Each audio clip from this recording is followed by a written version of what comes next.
pensa em longas travessias a pé ou de bicicleta, partimos do princípio da simplicidade como meio de viver o caminho. Mas o que é mais prático, caminhar ou pedalar? É isso aí, pessoal, a gente está gravando mais um vídeo agora para responder as perguntas. Hoje está chovendo, não deu muito para ficar lá fora e tal, então vem aqui para casa e faz pergunta, participa que a gente vai respondendo aqui. Quem sabe você aparece aqui também. A gente recebeu várias perguntas sobre esse tema e a gente escolheu a pergunta do Beto, do Traço e Movimento, para representar todos vocês. Sobre as duas modalidades de viagem, quais as principais diferenças entre viajar de bicicleta e a pé? Essa pergunta é tão ferrada, cara, que assim, a gente resolveu dividir ela em módulos, porque a gente foi vendo várias nuances, tá? A gente vai começar a falar sobre a praticidade mesmo que tem de você viajar de bicicleta ou a pé. Desde que eu fiz a volta ao mundo, eu peguei a bicicleta aqui no Brasil, desmontei, montei ela lá na Espanha e saí pedalando e fiz a volta ao mundo. Eu achei a coisa mais prática do mundo, cara. Assim, você vai do outro lado do mundo, monta uma bicicleta, você já tem teu veículo. Eu saí, não paguei por ônibus, nem por táxi, nem por nada. Então me pareceu uma coisa fantástica. E depois da volta ao mundo eu fiz isso várias vezes, né, Rafa? A gente foi para Ladakh, a gente foi para Bariloche, a gente foi para vários lugares, Oriente Médio. Monta a bicicleta, você andando, você quer mais prática do que isso? Mas não é bem assim, por causa do seguinte, de uns tempos para cá, as empresas de avião têm ficado cada vez mais sangue nos olhos, assim, e elas estão cobrando pela bicicleta. Há um tempo atrás, a gente até fez um vídeo, vamos até deixar aqui, para você empacotar a tua bicicleta, de forma que ela fique pequena o bastante para ser considerado como uma bagagem. Você já tem tua bagagem, tua franquia de bagagem, você não precisa pagar, a bicicleta nunca pagou, eu nunca paguei para viajar com a bicicleta, no final de contas, por causa daquele jeito que a gente empacotava. Mas agora não, o cara chega e fala assim, o que tem aí, o que é isso aí? Ele nem sabe o que é, né? Eu falo, é uma bicicleta, pronto, já tem que pagar, é uma multa que você faz, o cara não quer incentivar o uso de bicicleta. Poucas empresas aéreas mandam bicicleta grátis ou não se importam que aquela é uma bicicleta ou qualquer outra bagagem. Porque no fundo, bem no fundo, a gente leva muito pouca bagagem, né, Rafa? É verdade, e assim, a gente tem estudado isso para dar prioridade para essas empresas que favoreçam o transporte da bicicleta. Quando a gente estava preparando a nossa primeira viagem fora do Brasil depois da pandemia, a gente tinha algumas coisas em vista. O GR10 era uma delas, e o GR10 é uma coisa que a gente ia fazer caminhando.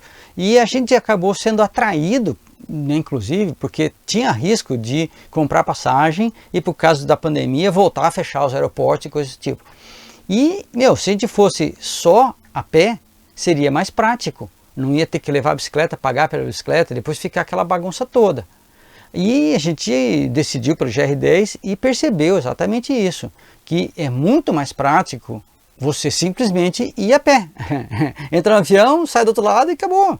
Você não tem que empacotar a bicicleta, montar do outro lado. E quem não gosta, quem não entende disso, é muito pior. É muito mais prático, sei lá, e pronto. Só que já estava nessa fase do sangue nos olhos, né, das empresas.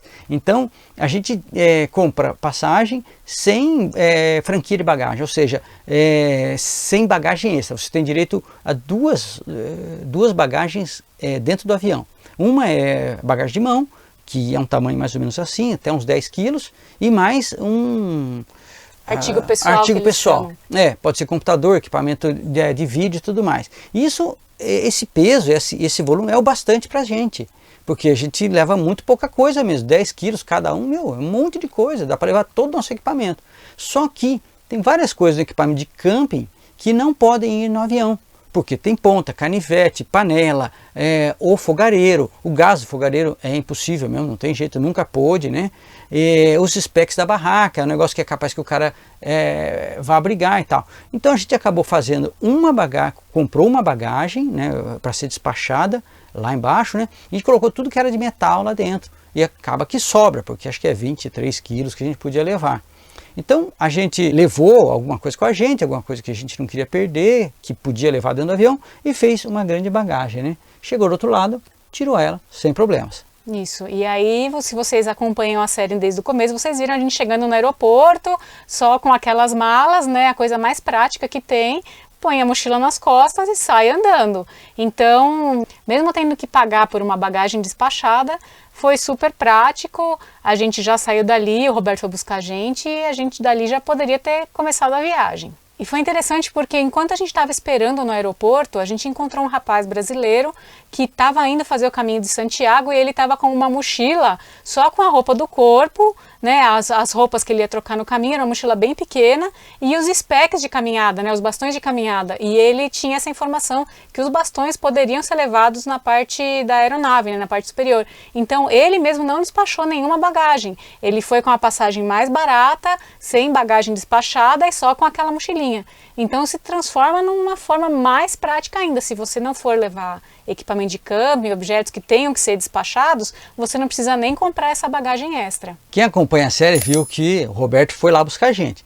Mas ele foi com um carro normal. Não é que um carro que precisa caber 2 bicicletas desmontadas dentro dele. E vamos supor que não tivesse o Roberto lá para fazer a minha, né? Eu simplesmente pegava qualquer transporte coletivo. Podia botar num ônibus, num outro ônibus, num ônibus menor, seja o que for. É transporte coletivo, meu. Então é tudo tranquilo se você não tiver nada além da tua mochilinha. Então agora lá no meio da viagem, vocês viram que a gente interrompeu a viagem para voltar para casa do Roberto. A gente pegou carona. E pegar carona com a bicicleta, né, já não é bem assim. Né? Grandes distâncias, uma carona com qualquer pessoa, com qualquer carro, não é bem assim. Ou se a gente quisesse também ir para casa do Roberto de ônibus, com qualquer ônibus, qualquer transporte coletivo, aí o pessoal fala, ah, mas o trem na Europa pode colocar a bicicleta. Mais ou menos, não é qualquer trem, não é qualquer horário. Então, quer dizer, a facilidade de você estar só com a mochilinha é sempre notável. Agora tem uma outra coisa, isso também vai depender do teu roteiro de viagem. Se você vai sair pedalando de casa, aí se torna muito mais prático sair de bicicleta, porque você não tem que pegar um transporte coletivo para começar a viajar. E por outro lado, se você vai fazer um trajeto que você pode sair pedalando do aeroporto, também pode ser uma forma prática. Assim como eu fiz lá no caminho de Santiago, eu montei um roteiro que eu saí pedalando do aeroporto de Madrid e cheguei pedalando no aeroporto do Porto. Então praticamente não precisou de transporte coletivo, não precisou de nada. A bicicleta foi super prática e se vocês quiserem saber um pouco mais dessa viagem, a gente também vai deixar o link aqui na descrição. Você montou a bicicleta no próprio aeroporto de Madrid e já foi pedalando até a primeira pousada lá. Região, né? Que é a região. Se você tivesse a pé, você não ia sair a pé e fazer a região do aeroporto de Madrid. Né? Teria que pegar um Uber ou um... E por outro lado, você chegou até o aeroporto de Porto. Que também você não ia fazer isso aí a pé, né? Não ia ser tão legal assim. Algumas outras regiões do mundo, assim, tipo, a gente chegou, tipo em Bariloche, a gente foi de avião direto para Bariloche. Montou a bicicleta ali e já saiu pedalando, porque ali já é interessante aquela região. Agora, se você tivesse a pé, o que ia acontecer? Você só ia caminhar numa região interessante, você não ia sair numa rua de um aeroporto que fica numa periferia, que não tem nem rua direito. Você ia ter que pegar um transporte coletivo. E nesses casos específicos, a bicicleta já sai andando por lugares interessantes. Quem pegar a websérie lá de Bariloche, a Terra do Fogo, vai perceber que a gente sai do aeroporto, já é um lugar legal, bacana de ver, assim, bonitão. E a gente já vai em direção a um lugar interessante de novo. Se você tivesse a pé, quando você fala em andar a pé, não é qualquer lugar. Porque nem você vai de bicicleta. De bicicleta você pode usar as mesmas vias de carro.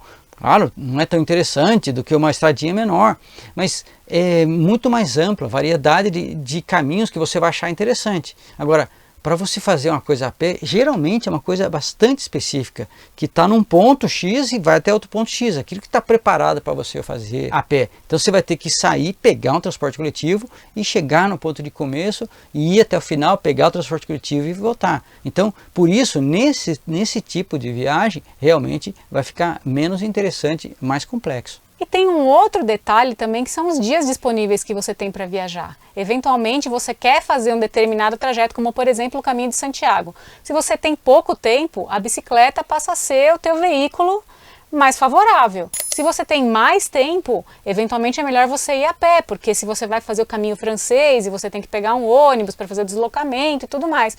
Então tudo isso tem que ser colocado na balança na hora de você decidir se determinado trajeto você vai fazer a pé ou de bicicleta. Ou então, como a gente falou, você já escolhe um trajeto específico para caminhada, como a gente fez, né, do GR10, ou então um trajeto específico para bicicleta que vai te favorecer outras coisas, vão transformar a bicicleta no melhor veículo para aquele roteiro. De novo, vamos pegar um exemplo prático assim. Vamos supor que você é do norte, nordeste, qualquer lugar do país que não seja São Paulo mesmo, vamos dizer, né? E você quer fazer o caminho da fé. Você quer começar ele em São Carlos, fazer quase 500 quilômetros. Então vamos supor, você chega pelo aeroporto de São Paulo, aí você vai ter que pegar um ônibus para ir até São Carlos, porque ele começa lá. É a mesma coisa, a gente foi para Barcelona, só que o começo do GR não é em Barcelona. Aí a gente teve que pegar o ônibus, no caso a gente pegou carona, um amigo nosso levou um pedaço, tudo mais, até o começo da trilha. E isso é muito comum em locais que você tem caminhada. É sempre bastante restrita, porque a caminhada, ela exige assim, ela pressupõe muito mais assistência no caminho. Porque a bicicleta, ela tem a capacidade de viajar igual ao cavalo antigo. E a maior parte das cidades do mundo, elas foram feitas à distância a pé, e conforme o desenvolvimento do país, que nem a América toda, que já tinha cavalo, né, é a distância que você faz com cavalo. 40, 50 quilômetros você tem uma cidade. Isso deixa a bicicleta com a capacidade maior do que os caminhos gerais a pé. Porque você vai pegar qualquer circuito, você vai poder fazer de bicicleta sem constrangimento, com mais praticidade. Vamos usar outro exemplo. A gente foi fazer a Estrada Real de bicicleta. Quem seguiu a série da Estrada Real de Bicicletas Elétricas lá, vai lembrar desse pedaço. Porque a gente chegou em São Paulo e tinha que trocar de ônibus para ir para Paraty. Aí não dava certo. Aí o que a gente fez? A gente foi para uma cidade do lado, que dava certo de ir com a bicicleta, e fez uma parte lá de bicicleta. Isso foi um dia, ou metade de um dia. Se você tivesse que fazer a pé, meu amigo, já ia ser uns 2 dias e tinha que estudar, ver se tinha lugar para você parar nessa região. Então, mais uma vez, você vê que é prático, sim, mas não exatamente para qualquer circuito. E a gente então encerra esse vídeo agradecendo vocês que ficaram até o final. Se tiverem mais alguma pergunta sobre esse tema, manda pra gente. E não deixa de deixar sua curtida, de compartilhar com seus amigos, convidar eles para vir para o canal e quem sabe você consegue um companheiro para suas aventuras. Pessoal, novamente, esses nomes que estão aparecendo aqui são nossos orgulhos, assim, o pessoal que está lá todo mês ajudando a gente, e é eles que estão patrocinando esse canal para todo mundo poder ter essas informações, essas ideias, esses comentários e essas belezas que a gente consegue trazer das viagens que a gente faz. Nosso muito obrigado mesmo por todo esse apoio. Muito obrigada e até o próximo vídeo. Tá, eu vou só ter um pernilongo na tua cabeça. Isso, tem um pernilongo aí. Olha lá, aí ó. Aí errou. Deixa quieto, vai continuar perseguindo você. Pode ser usado, como a gente tem que pagar para gravar.